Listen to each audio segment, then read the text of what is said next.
Oremos. Padre nuestro que estás en el cielo, nosotros en la tierra, te pedimos que se haga tu voluntad entre nosotros, así como se hace en el cielo. Venga tu reino.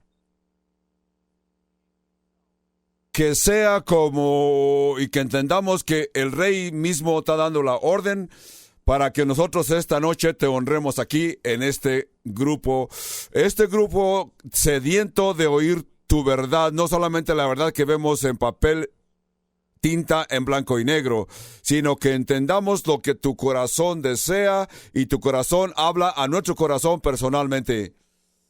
Señor, al leer esta escritura y considerar la escritura, que podamos aplicarla, te pedimos que tu Espíritu Santo sea el maestro máximo, que sea lo que podamos oír y entender, y que el Espíritu Santo haga la obra en nosotros. Padre, te damos las gracias por este grupo de creyentes. Te doy las gracias por este grupo de gente que siente hambre, están sedientos de entender tu palabra y oír tu palabra. Padre, yo te pido que nos bendizcas a cada uno de nosotros en el nombre de Jesús. Amén. Leí la historia de un agricultor que era un incrédulo, un ateo muy orgulloso, aún se daba la libertad de burlarse de sus vecinos. En una ocasión, cuando él cosechó una gran cosecha, puso un anuncio o una historia en el periódico local. En la carta que él envió al editor de aquel periódico decía: yo preparé mis tierras en los domingos, planté mis terrenos en domingo y continué cultivando mis plantas en los domingos y aún coseché en día domingo y nunca me preocupé de ir a la iglesia el domingo. Continúa en su carta diciendo: y aún coseché más costales de semilla que ninguno de estos vecinos que dicen que los domingos se van a su iglesia para adorar a Dios. Una carta muy orgullosa. El editor publicó aquella carta en su periódico, pero puso como editor su comentario en aquel periódico. Dijo: Dios nunca ajusta sus cuentas en el mes de la cosecha. En el capítulo 19 de Génesis, Dios va a ajustar sus cuentas con la ciudad de Sodoma.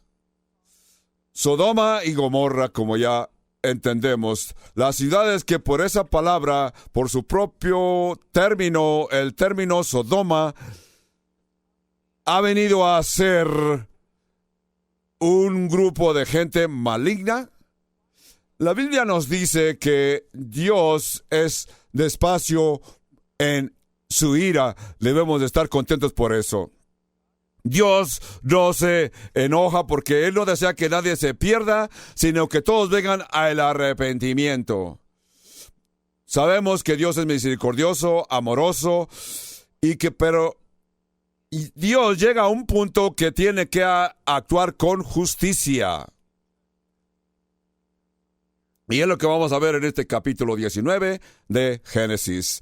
En el capítulo 18 vimos 18, verso 25, vemos que parte de la historia dice que Abraham tuvo conversación con Dios y Abraham entiende que Dios va a juzgar el área de Sodoma y Gomorra, pero Abraham sabe que su sobrino está viviendo ahí y verso 25, Dios le dijo: lejos de ti de hacer tal cosa, que hagas morir al justo con el injusto, y que sea el justo tratado como el impío. Nunca tal hagas el juez de toda la tierra. No ha de hacer lo que es justo. Qué buena pregunta. Así que Dios lo que hace siempre lo hace con justicia, porque Dios en su interior, Dios es justo. La respuesta es que todo lo que Dios hace, siempre lo hace bien y con justicia. Por eso aquí Abraham se dirige al Señor y le dije, ¿cómo es que vas a juzgar al justo con el injusto? Aún se atrevió a decir números, 50, 40, 30, hasta que llegó a decir que se encontraba 10 justos. Abraham quiere recordarle a Dios que sea justo, porque Abraham cree que hay justos en aquella ciudad. Así que cuando Dios juzga, Dios actúa con justicia, Dios siempre actúa con justicia. Por eso vamos a ver en el capítulo 19 que Dios actúa con justicia. Por eso juzga a Sodoma, porque el número de pecados llegó al nivel máximo de acuerdo con Dios. Hace años, cuando se encontraba en la Escritura el término justicia, yo me sentía injusto. En verdad, me incomodaba cuando oía que Dios juzgaba, porque vi que Dios hizo y la gente fue juzgada con justicia por Dios mismo. Desde aquel tiempo yo cambié mi modo de pensar, porque yo he visto que el juicio de Dios no solamente es correcto, sino que es algo esencial. Dios tiene que juzgar. Muchos dicen, ¿cómo es que Dios va a castigar? Entonces yo creo que es lo opuesto. Yo creo que Dios, cuando juzga, soluciona un gran número de problemas.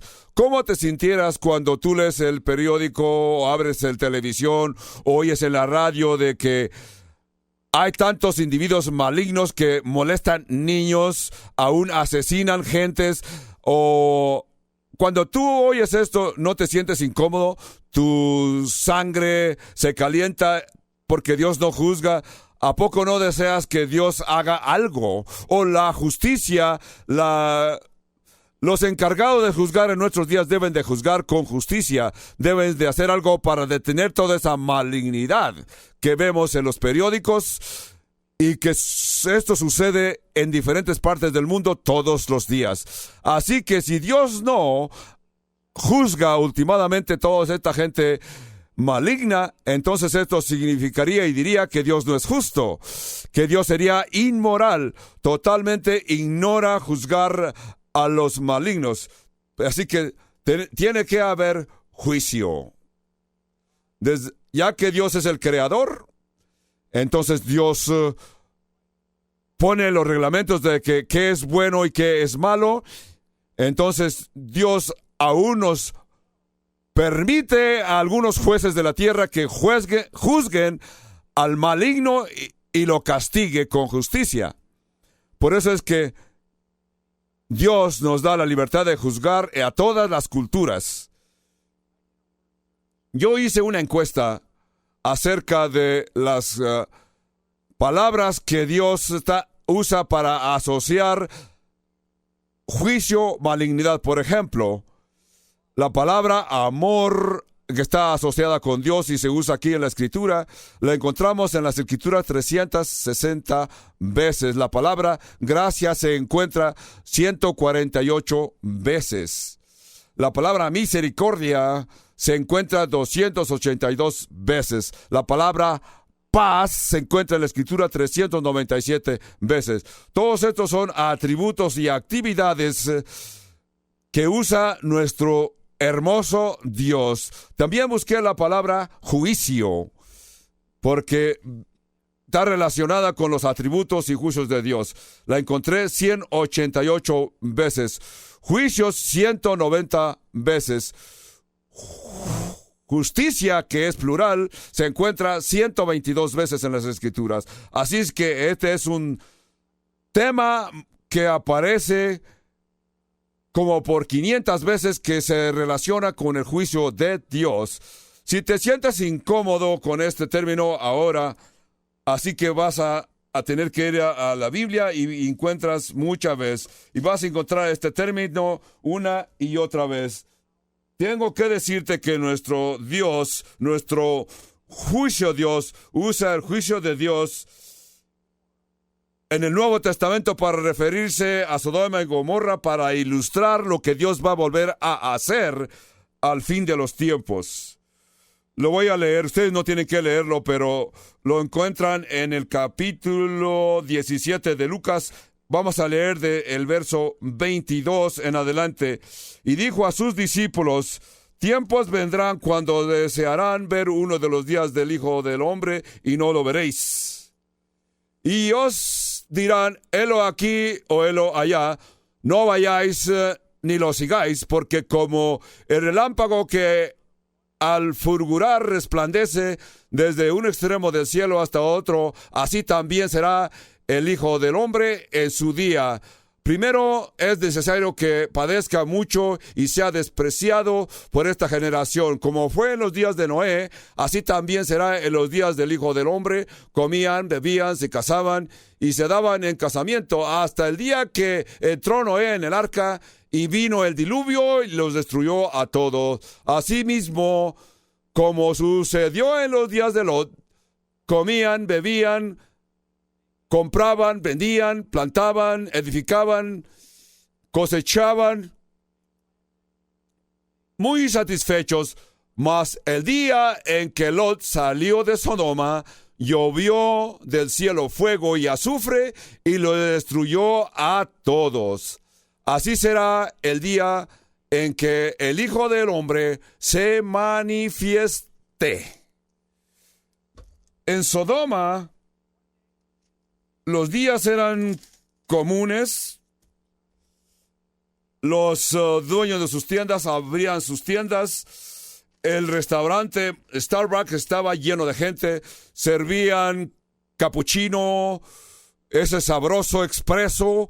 Así también en McDonald's, en Gomorra, la misma cosa. La gente venía y comía y bebía.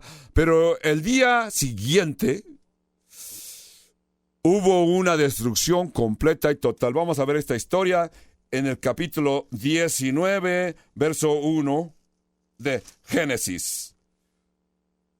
Leemos: llegaron pues los dos ángeles a Sodoma a la caída de la tarde, y Lot, notemos aquí dice, ¿dónde estaba Lot? Estaba sentado a la puerta de Sodoma.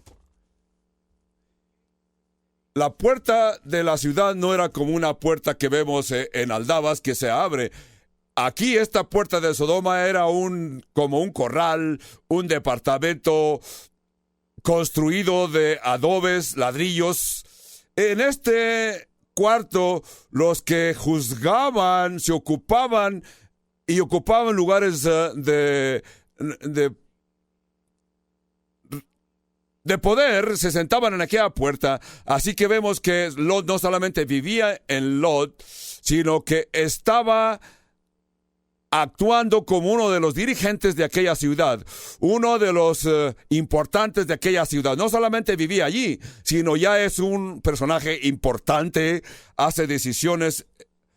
Aquí dice, verso 1 dice: Lot estaba sentado a la puerta de Sodoma, y viéndolos Lot se levantó a recibirlos y se inclinó así al suelo. Era una costumbre oriental como saludar a personas de importancia. Verso 2. Y dijo: ahora, mis señores, os ruego que vengáis a casa de vuestro siervo y os hospedéis, lavaréis vuestros pies y por la mañana os levantaréis y seguiréis vuestro camino. Y ellos respondieron: no, que en la calle nos quedaremos esta noche. En el estudio pasado lo mencionamos y lo vamos a tocar otra vez. Lot fue un retrato que vemos que Lot era un representante de la gente mundana, aún en nuestros tiempos, un creyente carnal, un creyente que reconoce a Dios, pero con su actividad no lo representa. No tiene una relación con Dios o temor de Dios como su tío Abraham lo hace. Así que se encuentra entre medio. Sería como una persona que ahorita dice o quiere decir: yo soy cristiano, creo en Dios, esto es importante para mí, pero en verdad no lo representa con sus actividades diarias. al fin del siglo 1800 hubo un grupo que se les llamaron los McWamps. Este grupo estaban en el estado de Nueva York, un grupo que se les reconocía, que votaban por el que vino a ser presidente Madison aquellos días. Votaron por Madison como democrático, pero ellos veían que había una corrupción en la organización que corría el candidato que se llamó James Blaine. A este grupo se le reconoció como los McWamps. Este grupo decían una cosa, predicaban una cosa, pero al tiempo de elección votaban por el otro candidato. Por esto aquí a Lot se le recomienda como McWamp. Nadie sabía dónde se encontraba espiritualmente, porque ocupaba dos diferentes lugares, porque está sentado a la puerta. Queremos ver quién era este individuo. La historia comenzó en el capítulo 13. Hay varios versos que podemos ver en el capítulo 13 de Génesis. Vemos que estaba con Abraham. Verso 10 dice: y alzó Lot sus ojos y vio toda la llanura del Jordán, que toda era de riego como el huerto de Jehová, como la tierra de Egipto, en la dirección de Zoar, antes que destruyera Jehová Sodoma y Gomorra. Vamos a ver, aquí apenas vino de Sodoma. El primer paso es que él vio, enfocó y codició todo aquel terreno en Sodoma. No se les olvide, él vivía en tiendas toda su vida. Los últimos años era viajero. Salió de la tierra de los caldeos, fue a Harán, vino a la tierra prometida. Continuó ese estilo de vida hasta que llegó a Sodoma y le atrajo esta tierra. Por eso es que vio y codició. El segundo paso es, verso 11 dice: entonces Lot escogió para sí toda la llanura del Jordán, y se fue Lot hacia el oriente, y se apartaron el uno del otro. El segundo paso es no solamente vio y codició, porque se enfocó, escogió que era el lugar donde él deseaba pasar su futuro.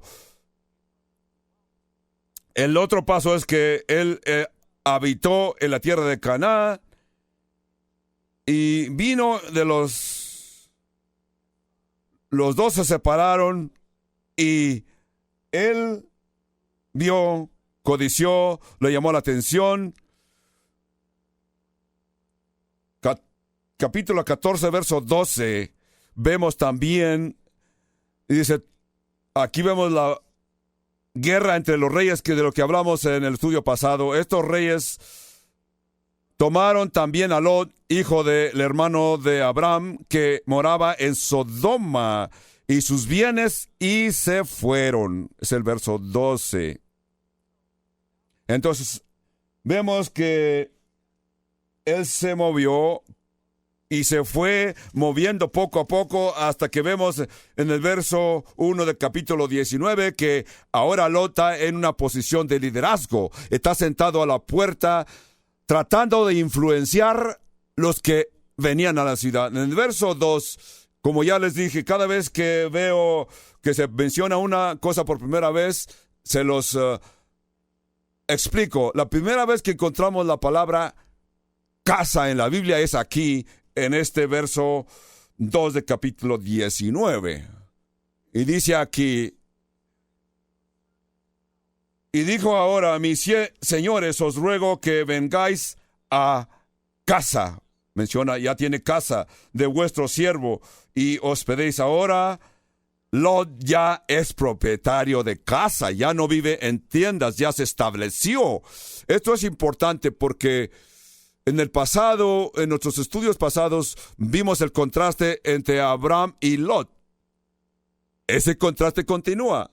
Abraham continúa viviendo en tiendas, aquí Lot ya se estableció, ya es propietario de casa. Es lo que vemos aquí en el verso 3. Ustedes dirán, ¿por qué esto es tan importante? Es importante porque cuando llegamos al capítulo Hebreos, por allá en el capítulo 13, menciona a Abraham. Dice que Abraham por fe vivió o habitó en la tierra prometida como si hubiera vivido como forastero, viviendo en tiendas. Porque él esperaba la ciudad futura que estaba fundada y creada y hecha por Dios. Este es el retrato de alguien aquí en la tierra. No cree que se va a ir, no va a pasar la vida eterna, sino que cree que se va a quedar en la ciudad. No quiero que me entiendan que los cristianos no pueden tener casas, ser propietarios. No. Tenemos que separar de que no tenemos que poner nuestra mente, enfocarnos en las cosas terrenales, mundanas, sino que tenemos de pensar en lo celestial, en lo vida futura. Aquí dice que estos ángeles vinieron como forasteros y él los quiso hospedar y ellos dijeron, no nos quedaremos en la calle esta noche.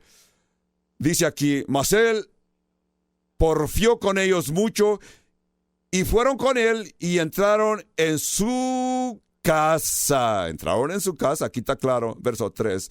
Y les hizo banquete y coció panes sin levadura y comieron. Cuando yo leo estos versos de que dice que coció panes sin levadura, no puedo evitar que me dé hambre, porque yo sé qué sabroso está este pan del Medio Oriente cuando ellos hablan de que hacen pan lo hornean en hornos de piedra. Habla de panes bien horneados. No me puedo evitar que siento el sabor tan sabroso de aquel pan tan hermoso. Pero dice aquí, comieron.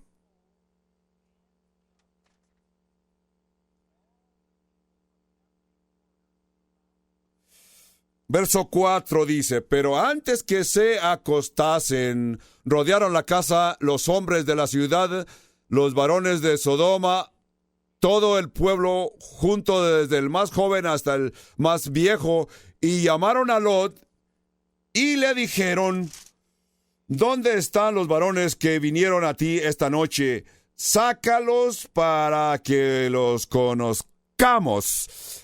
En mi Biblia, cuando aparece esta palabra, está entre símbolos itálicos. Yo creo que los de ustedes también. Aquí ellos dicen, déjalos que salgan para que los conozcamos. Cuando esta palabra aparece en símbolos itálicos, conozcamos, simplemente quiere decir, la palabra hebrea es yadá. Quiere decir, el contexto nos explica que los quieren reconocer carnalmente. Algunos intérpretes han puesto sus comentarios y dice, trae estos hombres para que podamos tener relación sexual con ellos. Es lo que quieren dar a entender, conozcamos. Yadá implica que quiere decir relación sexual. Por miles de años, y lo digo sin exagerar, por miles de años la gente ha torcido esta expresión, conscientes de que Dios condena la homosexualidad. Nunca nadie ha podido contradecir. Tú puedes decir, yo no estoy de acuerdo con la Biblia, ese es tu privilegio, pero la Biblia siempre se ha referido a la homosexualidad como pecado. El Antiguo Testamento en sus leyes, las leyes de Levíticas, las leyes de Moisés, siempre explicaron con toda amplicidad, con toda libertad, de que la homosexualidad es pecado. Y aún en el Nuevo Testamento, también en el libro de Romanos, Judas, Pedro y otros libros se refieren a la homosexualidad como una cultura corrompida. Y eso es pecado, llámele pecado. Aquí, en este caso, a través de los años, la gente ha entendido que esto es una postura que se practicaba en Sodoma. Nosotros tenemos que continuar llamándole pecado a toda actividad fuera del matrimonio es pecado. El problema que encontramos en nuestros días es los incrédulos dicen que son cristianos y practican la homosexualidad. Esto no es posible, es pecado. No puede ser. Especialmente si tú te quieres considerar, y les voy a dar un término que lo utilizan los mundanos, dicen que son cristianos homosexuales. Ese término que nos han lanzado los gente homosexual y quieren que lo usemos. La iglesia metropolitana, este individuo llamado Troy Perry, se declaró y quiso dar que lo aceptáramos como cristiano homosexual. Quieren que aceptemos lo que por 2000 años le ha llamado pecado. ¿Qué hacen estas personas? Escriben documentos para interpretar a su modo, para que nosotros aceptemos lo que ellos quieren decirnos. En verdad, el primer intento fue por los años 1955, cuando un ciudadano inglés que se llamó D. Sherwin Bailey. Este señor llamado D. Sherwin Bailey escribió un libro que le llamó La homosexualidad y las tradiciones occidentales. Cuando llegó al capítulo 19 de Génesis, dijo que el pecado de Sodoma y Gomorra no fue la homosexualidad, sino que la falta de hospedar a estos dos ángeles que vinieron a visitar Sodoma y Gomorra. Dice que ese fue el pecado que hicieron porque no les mostraron hospitalidad. Ese había sido su pecado. Por eso es que Sodoma y Gomorra fue juzgada y destruida. Ahora yo te digo, el mismo autor que reconoció viene al Nuevo Testamento y recoge los libros, por ejemplo, Judas, que se refiere a Sodoma y Gomorra. Dice que la gente que se envolvió en inmoralidad sexual no es que era pecado, es lo que ellos quieren decir. Lo que estos señores dicen para justificarse, dice que el Nuevo Testamento condena la homosexualidad. Dice que estos intérpretes tuvieron problemas en el periodo intertestamentario y no es lo que quiere decir las Escrituras. Entonces, la gran pregunta es qué hacen estas personas con estos textos que claramente reprenden la homosexualidad, aún desde el Antiguo Testamento. De esta forma lo explican ellos. Dicen, el problema con la Biblia no es la homosexualidad, sino la promiscuidad sexual. Ellos dicen, puedes tener tu propio compañero o la compañera de su compañero, siempre y cuando te mantengas con uno, no es pecado. Yo te digo, tan equivocados, así como Troy Perry y este señor que era predicador pentecostal, se declaró y dijo que la homosexualidad, y comenzó su iglesia metropolitana, se declaró, hasta este día parece que vive en California, parece que todavía vive un anciano, pero básicamente lo que él quiso decir que la homosexualidad era un regalo que Dios había dado. Por eso es que él dice, Dios no condena lo que yo hago. Y él salió con el nuevo término, cristianos homosexuales. Está en pecado, yo te digo, te lo advierto. Claramente, lo más claro que te lo puedo decir, lo más derecho que yo te puedo decir, los textos dicen que la conclusión es, y lo puedes encontrar a través de la Escritura una y otra vez, y esto es, la homosexualidad es pecado, es malo, no es bíblico. Hay muchos otros pecados que son pecados frente a Dios, y que son, la Biblia nos lo dice, porque dice que todos hemos pecado y no merecemos la gracia de Dios. Pero yo te quiero decir, Dios me ha redimido y Dios lo puede hacer, y lo puede hacer a todos los que se arrepientan. Por eso es que Dios siempre perdona, Dios redime, restaura, y eso es lo que Dios quiere hacer. Pero con toda claridad yo te digo que la Biblia condena la homosexualidad. Así como Pablo lo dice en Romanos, Jesús lo dice en el Nuevo Testamento, también el libro de Judas en el Nuevo Testamento. Notemos en el verso 5 dice, para que los conozcamos carnalmente. Esas personas como Troy Perry y todos estos predicadores que se refieren, quieren que la gente se refiera a ellos como teólogos homosexuales. Dicen la palabra del Antiguo Testamento, yada, que quiere decir, y se puede traducir, conocer a una persona íntimamente sin conocerlo sexualmente. Ellos dicen que 15 veces se usa esta palabra en el Antiguo Testamento, pero ellos dicen como 900 veces la misma palabra quiere decir que se refiere a que conozcas a otra persona mentalmente. Tú dirás, parece que hace sentido. No, no hace sentido, porque la interpretación que se debe de interpretar es aquí por contexto. ¿Qué es lo que te dice el contexto? Este argumento contexto tiene su raíz en todo lo que dice.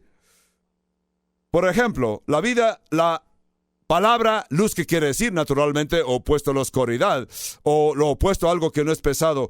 ¿Cómo determinas qué en verdad quiere decir? Por los contextos que vienen antes y después que se refieren a luz. Ahí lo estudias y encuentras tu respuesta. Los intérpretes quieren decir que conocer a una persona, conocer sus modos de pensar, no, porque dice que solamente 15 veces, a mí no me importa. Si una sola vez lo dijera la Biblia, es suficiente para decirme a mí que es pecado. Porque tenemos que leer los contextos. Continuaremos.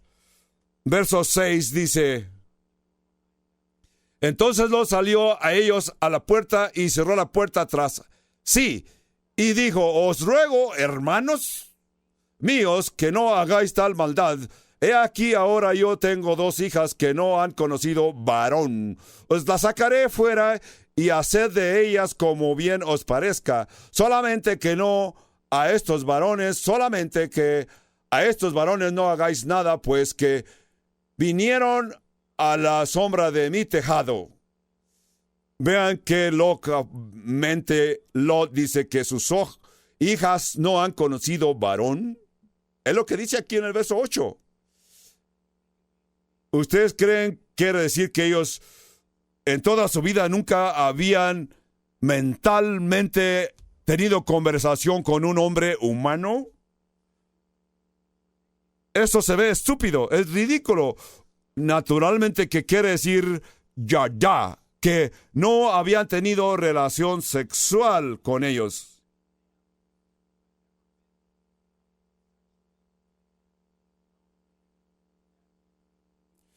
En otras palabras, él dice claramente, para que ustedes hagan con ellas como a ustedes os parezca.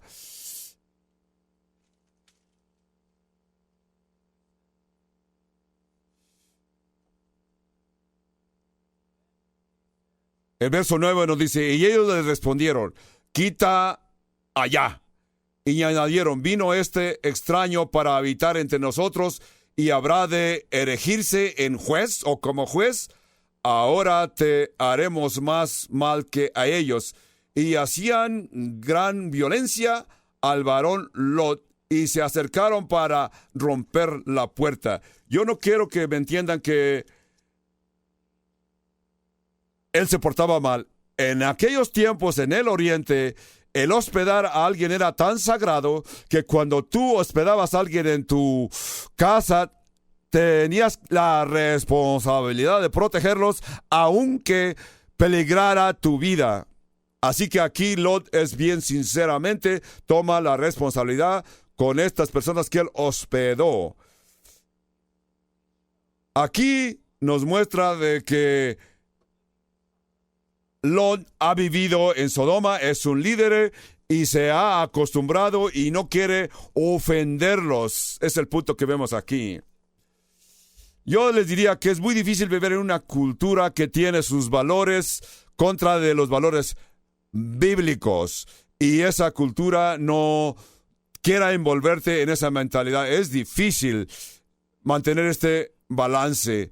Nosotros cada día confrontamos esta oposición. Somos bombardeados con esos tipos de mensajes, televisiones, rótulos, radios, dichos de la gente mundana, a punto que hemos llegado a quedar entumidos. No podemos ver lo maligno que hay, por ejemplo, en una película, en la plática de la gente mundana.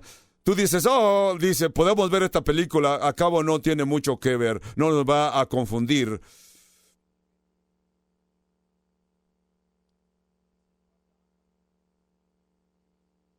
O sea que hemos llegado a punto que nos hemos cegado con esta forma y en donde vivimos. Veamos como aquí Lot hasta se refiere a estas personas hermanos. En el verso 7 dice, hermanos. Se refiere a ellos, dice, os ruego, hermanos míos, que no hagáis maldad. Esas culturas antiguas no le daban importancia a las damas. Para ellos las mujeres eran esclavas. No importaba quién fuera. Aún en nuestros días vemos en ciertas regiones de esos países, ven a la mujer como un artículo. Y le dicen ahora yo te digo, mujer que me estás escuchando, dale gracias a Jesús que vino y elevó a las mujeres al nivel normal, al nivel igual que los hombres, como lo vemos en Efesios, la escritura que dice, aún ya no hay varón ni hembra, ni esclavo, ni libre, sino que ahora en Cristo todos somos unos. En el verso 9 lo acusan de que él actúa como juez. ¿Qué te sucede a ti cuando tú testificas de Jesús?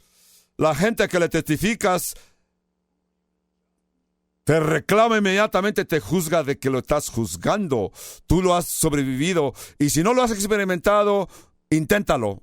Intenta testificar de Jesús y verás la reacción que vas a ver. ¿Qué dijo Jesús? No juzguéis para que no seas juzgado. Aquí Jesús está diciendo que no juzgues con malicia. Jesús también dijo al otro lado, juzga con un juicio justo. Enséñate a discernir lo que es malo y lo que es bueno. Es parte de un juicio justo. Dice aquí, lo acusan, dice, verso 9, y ellos respondieron, quita allá, y añadieron, vino este extraño para habitar entre nosotros y habrá de erigirse como juez. Ahora te haremos más mal que a ellos. Y hacían gran violencia al varón Lot y se acercaron para romper la puerta. Entonces los varones alargaron la mano, metieron a Lot en casa con ellos y cerraron la puerta. Y los hombres que estaban a la puerta de la casa hirieron con ceguera desde el menor hasta el mayor, de manera que se fatigaban buscando la puerta. Y dijeron los varones a Lot, ¿tienes aquí a alguien más? Pero antes les recordaré, ¿recuerdan la película que se llamó Tocado por Ángel? Aquí estos son ponchados por un ángel. Tú no quieres luchar con un ángel. La Biblia nos dice que los ángeles se mencionan aquí como en 38 libros de la Biblia. 38, 17 en el Antiguo y 17 del Nuevo Testamento se mencionan los ángeles. Como por 103 veces en el Antiguo y por 65 veces se mencionan ángeles en la Biblia. Billy Graham se refiere a los ángeles como agentes secretos de Dios. ¡Qué hermoso nombre! El libro de Hebreos describe a los ángeles como ministros, ángeles que ministran. En el capítulo 1 de los Hebreos dice que Dios los envió para ministrarnos, para que heredemos la salvación. Todos tenemos ángeles que los protegen continuamente. La Biblia nos lo dice. Y yo me alegro de que hay ángeles que me están protegiendo continuamente. Yo me pregunto qué piensan los ángeles cuando ven que este viejo se sube en mi Harley Davidson o en la tabla para divertirme. Seguramente los ángeles dicen, traigan más ángeles para proteger a este pobre viejo. Los ángeles, que es el tema ahorita, son invisibles. Eso está claro. Porque los ángeles no tienen cuerpo humano como nosotros, pero porque son invisibles y no tienen cuerpo, no tienen restricciones o limitaciones que tenemos nosotros los humanos. Pero con todo y eso, de vez en cuando, Dios ha decidido que a veces los viste y que tengan forma humana para que la gente pueda actuar con ellos, o sea, tener trato con ellos, y aparecen como gente humana para que logren sus propósitos. Les voy a presentar un ejemplo, quizás no todo lo van a entender, pero ustedes que recuerdan la serie de televisión que se llamó Star Trek, piensen en aquellos episodios, recuerdan esas federaciones que viajaban por el espacio y en sus viajes deseaban hacer algo para nosotros, para entretenernos. Nos enseñaban el holodeck. Recuerden el holodeck. Algunos de ustedes lo recuerdan, solamente dos. Dios te bendiga. Tú viste estas películas de Star Trek. Este término holodeck creaba 3 dimensiones. Imagínate 3 dimensiones que parecían vida real. Ellos podían hablar, comunicar. Las personas que vivían en el planeta Tierra podían comunicar. Los Klingon recreaban sus batallas, se figuraban sus guerras. Este era un programa que lo hacían en la forma de que te hacían entender lo que querían hacer. Imagínate que Dios usaba estos ángeles y venían y comunicaban con los humanos para lograr el propósito de Dios. Aquí esto aparece en la Biblia. En el jardín del Edén aparecieron 2 ángeles y Adán y Eva los podían ver. Eran visibles para Adán y Eva, con que eran invisibles, pero a este tiempo Dios les permitió que Adán y Eva los vieran para que fueran interactuar, comunicar con los humanos. En el capítulo 18 de Génesis vinieron a Abraham y hasta comieron el alimento que Abraham y Sara les prepararon. Yo te pregunto, ¿qué le das de alimento a un ángel? Pastel de ángel o pastel angelical. Ahora aquí vinieron a Sodoma y ellos vinieron como nómadas, como que estaban pasando.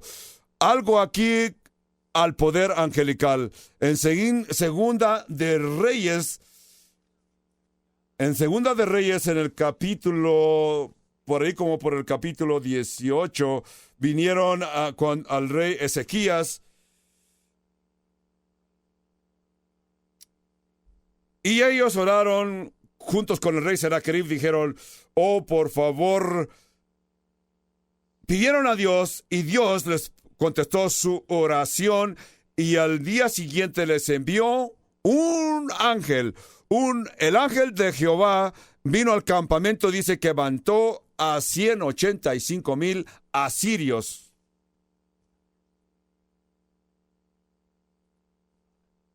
Eso fue un ángel. Aquí en Sodoma se encuentran 2 ángeles. ¿2 ángeles? Esto nos dice lo que le dijo, nos trae a la mente lo que Jesús le dijo a Pedro. Pedro, mete tu espada en la vaina. ¿No entiendes todavía que yo puedo llamar 2 legiones de ángeles o 12 legiones de ángeles? Imagínense, una sola legión era entre 300 a 72,000 ángeles. Imagínense si el Señor llama 12 legiones. Si un ángel pudo exterminar 185,000 asirios, imagínense 12 legiones, el poder que el Señor tenía. En el periodo de la tribulación, Dios va a enviar 2 ángeles. Cuando se abren los 12 sellos, los ángeles vienen para juzgar, y 7 ángeles más vaciaron sus copas. Algo bien poderoso para juzgar. Estamos en el verso 12 de Génesis 19. Dijeron los varones a Lot: ¿tienes aquí a alguien más?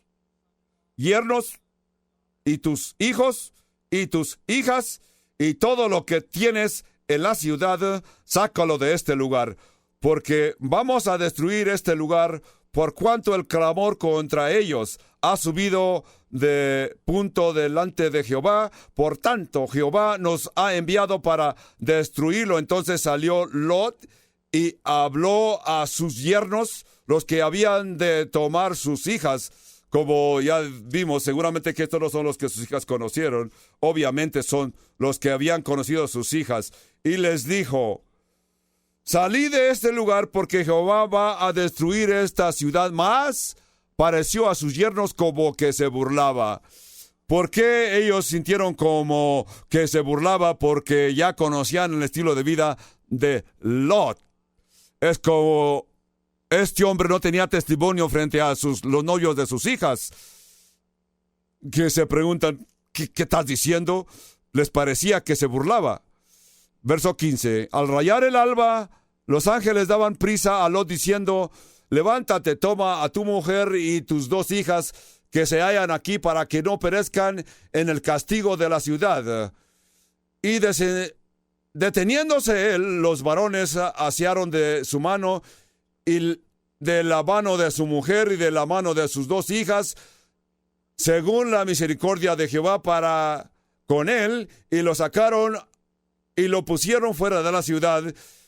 Y cuando los hubieron llevado fuera, dijeron: escapa por tu vida, no mires tras ti, ni pares en toda la llanura, escapa al monte, no sea que perezcas.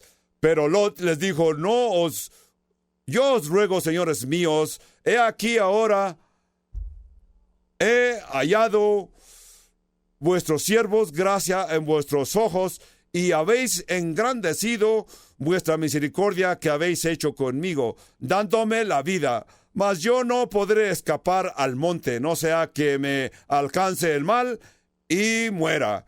He aquí ahora esta ciudad está cerca para huir allá, la cual es pequeña. Dejad de escapar ahora allá, ¿no es ella pequeña? Y salvaré mi vida allí. Y respondió: he aquí, he recibido también tu súplica sobre esto, y no destruiré la ciudad de que has hablado. Date prisa, escapa allá, porque nada podré hacer hasta que hayas llegado allí. Pero por eso fue llamado el nombre de la ciudad Zoar. El sol salía sobre la tierra cuando Lot llegó a Zoar. Esto es interesante, que Abraham dijo: oh, no me permitas ir a la ciudad, permíteme entrar en la ciudad. Esto nos dice que Lot ya se había acostumbrado a la vida de la ciudad, por eso no quería entrar en los montes. La pregunta: Lot tenía una idea de lo que Dios iba a hacer, pero entró en Zoar.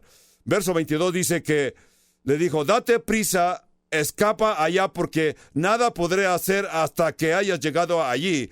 Por eso fue llamada el nombre de la ciudad Zoar. El sol salía sobre la tierra cuando Lot llegó a Zoar. Entonces Jehová hizo llover sobre Sodoma y sobre Gomorra azufre y fuego de parte de Jehová desde los cielos. Notemos que Dios hizo diferencia entre Lot y la gente de Sodoma. En el Nuevo Testamento se le refiere a Lot como justo. Naturalmente que Lot era más justo que los habitantes de Sodoma. Era un creyente, aunque carnal. Pero el ángel le dijo, no puedo hacer nada hasta que tú salgas y estés seguro. El principio que vemos aquí, cuando Dios juzga, distingue entre los mundanos y los creyentes. Es un principio que se encuentra en toda la Biblia. Cuando el diluvio, Dios destruyó el mundo, o se salvó un grupo de 8 personas en el arca. Es lo que hizo. Simbólicamente los elevó. Simplemente los elevó para salvarlos. Y Dios juzgó el resto del mundo con inundación. En el libro de Josué, capítulo 10, verso 11, dice que llovieron piedras de granizo desde el cielo para castigarlos. Por eso es que Dios los separó. El capítulo 9 de Ezequiel, el mismo principio. Un ángel de Jehová le dijo que pasara por toda la ciudad y marcara a todas las gentes que clamaban por la maldad que había llegado hasta la presencia de Dios. Dios juzgó. Dice, Dios decidió salvar, y clamaron y oraron al Señor.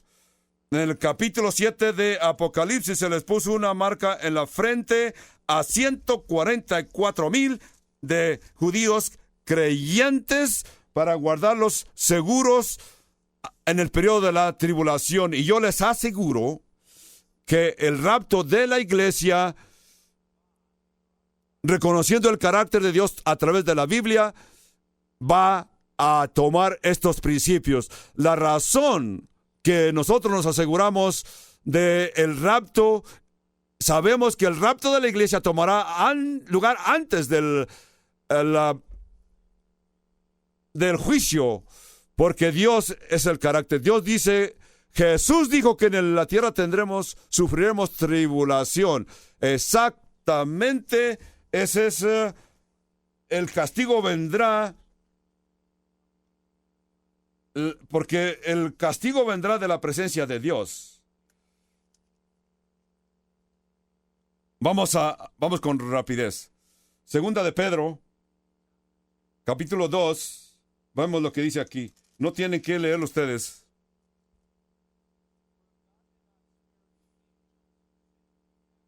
Porque Dios no perdonó a los ángeles que pecaron, sino que arrojándolos al infierno, los entregó a prisiones de oscuridad para ser reservados al juicio.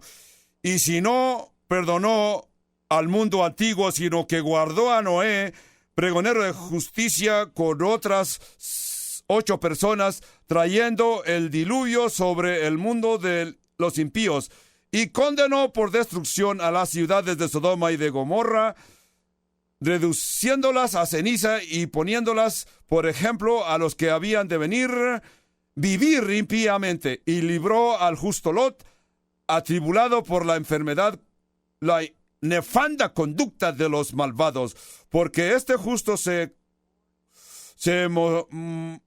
moraba entre ellos, afligía cada día su alma justa, viendo y oyendo los hechos inicuos de ellos. ¿Sabe el Señor librar de tentación a los piadosos y reservar a los justos para ser castigados en el día del juicio? El Señor se refirió a este periodo como los días más terribles y horribles de la humanidad en ese periodo de tiempo.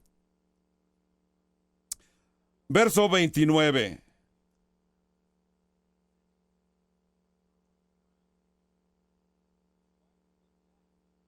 Dice, así cuando destruyó Dios las ciudades de la llanura, Dios se acordó de Abraham y envió fuera a Lot de medio de la destrucción, al asolar la ciudad desde donde Lot estaba. John Murray Gavee comentó y dijo, lo que le sucedió a la señora Lot, que se convirtió en estatua de sal, es que ella seguramente pertenecía a los clubs de renombre en aquella ciudad. Los clubes de prestigio, es a donde pertenecía la señora Lot, que leímos en el verso 25, 26, porque dice que destruyó las ciudades y toda aquella llanura con todos los moradores de aquellas ciudades y el fuego de la tierra. Entonces la mujer de Lot miró atrás a espaldas de él y se convirtió en estatua de sal. Y subió Abraham por la mañana al lugar donde había estado delante de Jehová y miró hacia Sodoma y Gomorra, hacia toda la tierra de aquella llanura, y miró, y he aquí que el humo subía de la tierra como el humo de un horno. Así, cuando destruyó Dios las ciudades de la llanura, Dios se acordó de Abraham y envió fuera a Lot de en medio de la destrucción al asolar la ciudad de donde Lot estaba. Pero Lot subió de Zoar y miró al monte. Nos imaginamos que cuando Abraham se fue a dormir después que le había mencionado al Señor de que si encontraba 50 justos, cuando llegó al número de 10, seguramente Abraham pensó, esto está solucionado, no va a castigar. Pero cuando se levantó por la mañana, divisó y vio cómo subía el humo de Sodoma y Gomorra, Abraham exclamó, algo salió mal. Hay un estudiante teológico, se llama Milton Kyle. Él ha estudiado los lugares arqueológicos en la región de Israel y dice que él ha encontrado en las excavaciones que ha encontrado depósitos, ciertos líquidos en forma de carbón, en un cierto carbón tan raro que no se ha encontrado. Y dice, cuando se encuentran estos depósitos en toda la área de Sodoma y Gomorra, él cree que cuando Sodoma y Gomorra fueron destruidos, Dios literalmente se quebraron las capas, las vetas de la tierra. Dice que había unos secciones debajo de la tierra. Esto parece ser que eran como unas lagunas de aceite, de unos gases raros que Dios los incendió, y las explosiones de aquellos lanzaron los pisos que estaban en el área de Sodoma y Gomorra, fueron lanzados al espacio, al aire, y ese material regresaba, y posiblemente que la señora Lot fue víctima de aquellos gases que bajaban ya de veridores al espacio. Y eso es lo que comenta este arqueológico, investigador llamado Milton Kyle. Verso 30. Dice, pero Lot subió de Zoar y moró en el monte. ¿Qué pasó? ¿Cómo que Lot subió de Zoar? No que había pedido ir ahí y es que ahora encontramos que está en el monte. ¿Cómo es posible? Y sus 2 hijas con él, porque tuvo miedo de quedarse en Zoar, y habitó en una cueva él y sus 2 hijas. Antes que continuemos con esta explicación, dice verso 31, entonces la mayor dijo a la menor, nuestro padre es viejo y no queda varón en la tierra que entre nosotras conforme a la costumbre de la tierra. Ven, pues demos de beber vino a nuestro padre y durmamos con él y conservaremos de nuestro padre descendencia. Y dieron de beber vino a su padre aquella noche, y entró la mayor y durmió con su padre, mas él no sintió cuando se acostó ella, ni cuando se levantó. Al día siguiente dijo la mayor a la menor, he aquí yo dormí la noche pasada con mi padre, démosle a beber vino también esta noche, entra tú y duerme con él para que conservemos de nuestro padre descendencia. Lot pudo sacar sus hijas de Sodoma, pero no pudo sacar a Sodoma de sus hijas. Esto está claro, porque vemos a qué punto llegaron sus hijas. Muchos cuando leen esto tratan de justificarlo y dicen, bueno, esto era la costumbre, pero yo te digo, si esa era su costumbre y consideraron que no era nada malo y ellos no consideraban que era pecado, ¿por qué es que lo embriagaron? ¿Por qué le dieron vino a punto que se embriagara? Ellas sabían bien que era pecado. Y le dieron vino a su padre y aquel hombre quedó borracho. Verso 35. Y dieron a beber vino a su padre también aquella noche, y se levantó la menor y durmió con él, pero él no echó de ver cuando se acostó ella, ni cuando se levantó. Y las dos hijas de Lot concibieron de su padre, y dio a luz la mayor un hijo, y llamó su nombre Moab, el cual es padre de los moabitas hasta hoy. La menor también dio luz un hijo, y llamó su nombre Ben-Amí, el cual es padre de los amonitas hasta el día de hoy. Muchos se sorprenden de que leen estas cosas en las Escrituras, pero yo les quiero advertir que la Biblia es sincera. Nos muestra los hechos, aún los hechos más raros de sus héroes. Sabemos que los descendientes de estos hijos alabaron dioses ajenos, aún adoraban al dios Moloch. De la misma región quizás vino la seducción más grande, más horrible. En el Números 25 encontramos que tenían al dios Balaam. La gente, aún los israelitas, fueron al campamento y Dios los juzgó a nivel grande. Aprendemos de aquí dos lecciones que quiero que aprendan. Dios bendiciones que vinieron de este capítulo. Número 1, nuestras decisiones son siempre importantes. Nuestras decisiones, las decisiones que hagamos, van a tener ramificaciones, consecuencias. Tenemos que aceptar las consecuencias, quizás por el resto de nuestras vidas. Las decisiones, dónde voy a vivir, a qué cultura voy a vivir, en qué clase de ambiente voy a crecer mis niños. Estas decisiones que hagamos, y que así como vemos que Lot hizo malas decisiones y las vivió, y las estamos viendo por generaciones, vemos las consecuencias. Sabemos que el Nuevo Testamento se refiere a Lot como un hombre justo, es cierto. Pero es posible tener un alma salva y una vida perdida. Conocemos personas que se entregan a Jesús y sabemos que sus vidas no producen mucho. Pasan por sus vidas conscientes de que son salvos, pero saben bien que con sus hechos, sus decisiones que hicieron, les está causando problemas toda su vida.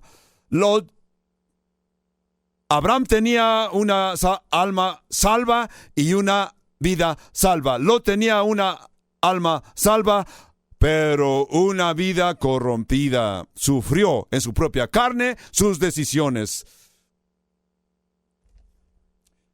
Capítulo 18 y verso 25 nos dice que él le dijo: lejos de ti el hacer tal que hagas morir al justo con el injusto, o que sea el justo tratado como el impío. Nunca tal hagas. El juez de toda la tierra no ha de hacer lo que es justo. Este justo juicio de Sodoma y Gomorra que vemos nos lo menciona Pedro en segunda de Pedro. La Biblia dice que la tierra será destruida por fuego. Lo que sucedió en Sodoma le va a suceder a toda la tierra. Esta tierra va a ser destruida a un punto en el futuro por fuego. Y Dios va a crear una tierra nueva y un cielo o cielos nuevos. El juicio viene. Tú no tienes que pasar por ese horrible juicio. Todo depende de lo que hoy decidas. En qué posición te encuentres el día del juicio.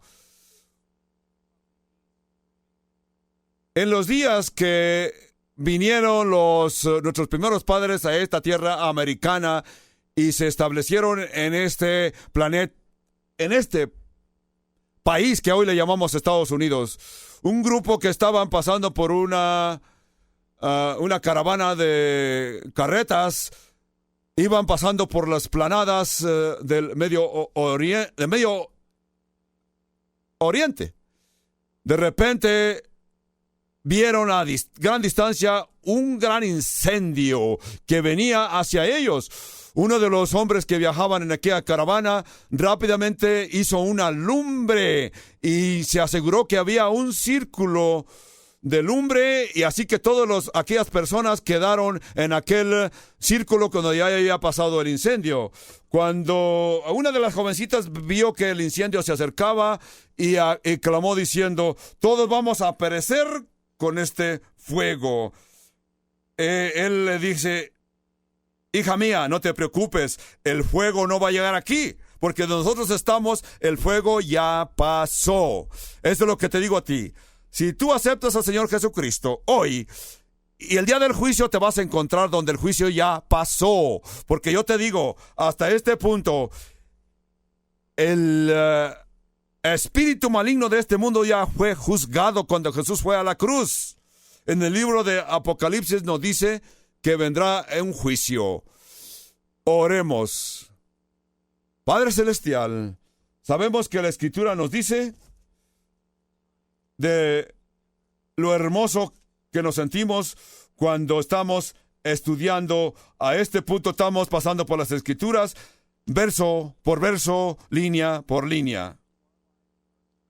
Para nuestro tiempo, nuestras generaciones, gracias, Señor, por Jesucristo, porque la Escritura nos dice que todos los que están en Cristo, nueva criatura son. Jesús dice que todo el que ha aceptado a Jesús no pasará al juicio, sino que está en vida nueva. Señor, te damos gracias porque nosotros estamos donde Jesús ya juzgó al maligno. Todo el juicio cayó en su cuerpo y Él lo llevó a la cruz. Y tú, Padre, pusiste todos los pecados en la cruz. Padre, yo te pido que todos los que me están escuchando lleguen a un punto de arrepentimiento y que tú, con tu gracia y con tu Espíritu Santo, los traigas y aceptes, Señor Jesucristo. Todos los que me están escuchando a través de la radio, internet, o ustedes que están frente a mí me están escuchando, si no has aceptado al Señor Jesucristo, no has confiado en Él, no has llegado a un punto que has hecho tu decisión de aceptar al Señor Jesucristo, la obra de Cristo en la cruz, en el Calvario. Quizás es persona que has venido a la iglesia, has estado estudiando con nosotros, has estado escuchando lo que hemos estado transmitiendo.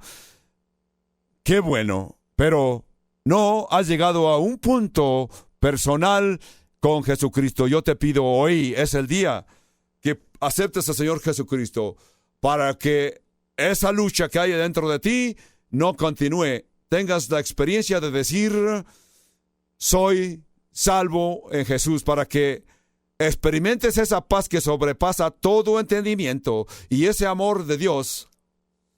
Entonces, nosotros estaremos en oración y te pido, inclina tu rostro, levanta tu mano como señal de que aceptas esta oración que haremos por ti. Yo te pido, acepta al Señor Jesucristo, acepta hoy. Yo quiero orar por ti.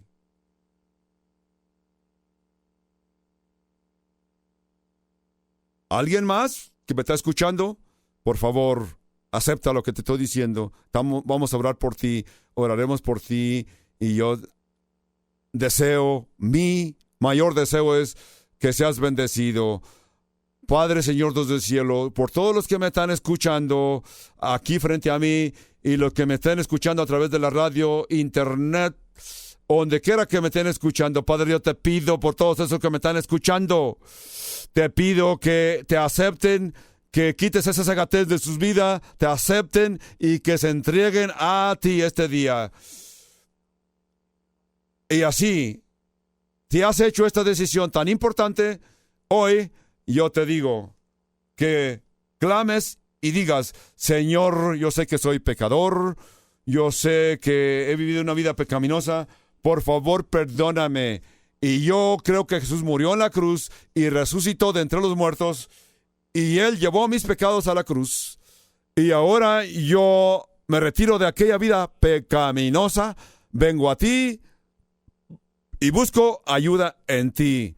Te pido que mande tu Espíritu Santo para que yo tenga vida nueva, en el nombre de Jesús, en el nombre de Jesús. Amén, amén, amén y amén.